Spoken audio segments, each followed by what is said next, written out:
Selamat pagi, perkenalkan nama saya Agustino Cahiro, NIM 19104141919, kelas A2 pagi, mata kuliah E-Marketing, dosen Pak Adi Murjalin SEMM.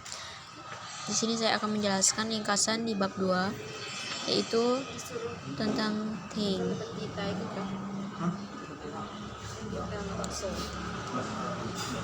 Yang pertama ada pendahuluan. Berpikir think adalah langkah pertama dalam proses strategis. Think penelitian, perencanaan dan strategi. Gunakan peluang digital untuk memenuhi tantangan komunikasi, pasar dan produk. Rencanakan aset dan kampanyenya. Create, buat aset yang indah, dari situs web dan video hingga spanduk dan aplikasi iklan.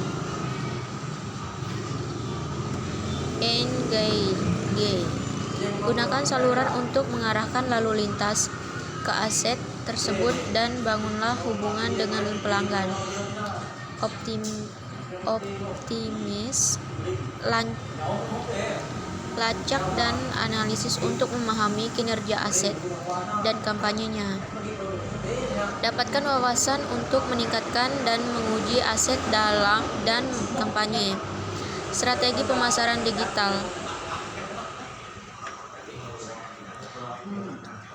Strategi pemasaran digital menangani bagaimana internet telah mengubah dan menantang dunia di mana kita memasarkan, dan bagaimana cara terbaik untuk menggunakan alat dan taktik digital untuk strategi pemasaran yang efektif.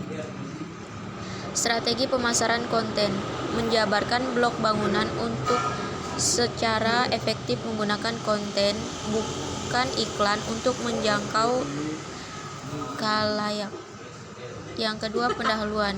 Strategi menunjukkan cara yang paling menguntungkan bagi organisasi untuk dilaksanakan pada periode waktu yang ditentukan. Dalam pemasaran, strategi dimulai dengan memahami ada apa yang ingin dicapai oleh bisnis atau masalah apa yang ingin dipecahkan.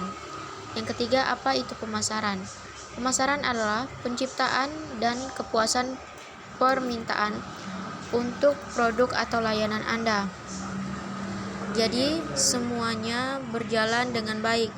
Permintaan ini harus diterjemahkan ke dalam penjualan dan pada akhirnya pendapatan.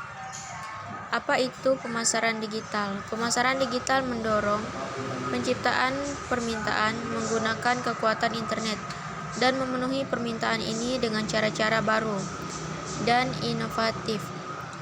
Internet adalah media interaktif. Hal ini menggunakan untuk pertukaran mata uang, tetapi lebih dari itu memungkinkan untuk pertukaran nilai.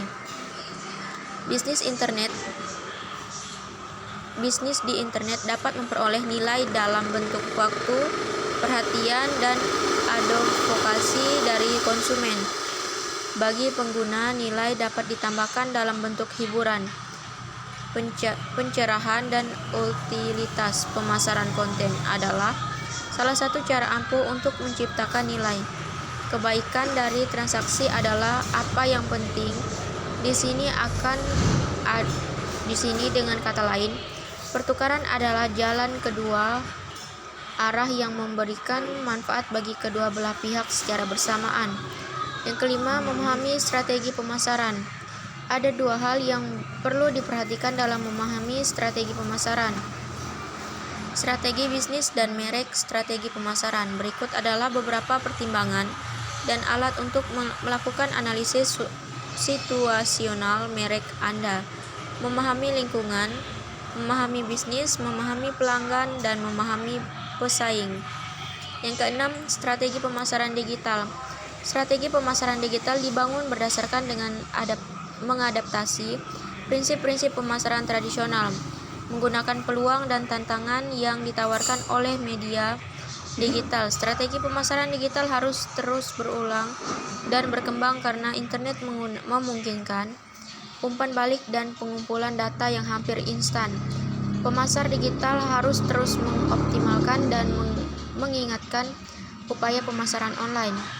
Yang ketujuh, blok bangunan strategi pemasaran. Teknik-teknik pembangunan berikut akan membantu Anda menyusun strategi pemasaran, baik online maupun offline, yang menjawab tantangan bisnis inti Anda.